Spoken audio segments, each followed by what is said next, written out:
சென்னை அண்ணா நகரில் A+ category கொண்ட சின்ன ராபர்ட் என்ற ரவுடியை 6 பேர் கொண்ட கும்பல் வெட்டி படுகொலை செய்துவிட்டு கண்ணிமைக்கும் நேரத்தில் அந்த பகுதியிலிருந்து தப்பி ஓடியது.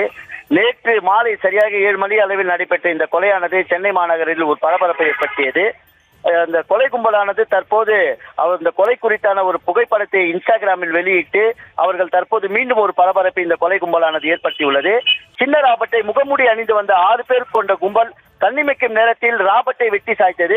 இதில் நிலை குலைந்த ராபர்ட் மருத்துவமனைக்கு எடுத்துச் செல்லும் வழியிலேயே உயிரிழந்தார். காவல்துறையினர் இந்த கும்பலை தீவிரமாக தேடி வரும் நிலையில் தற்போது அந்த கொலை கும்பலானது இன்ஸ்டாகிராம் பக்கத்தில் ராபர்ட்டை கொலை செய்தது குறித்தான ஒரு பதிவினை போட்டு தற்போது அவர்கள் அந்த போட்டோவினை இன்ஸ்டாகிராம் பக்கத்தில் பதிவேற்றியுள்ளனர்.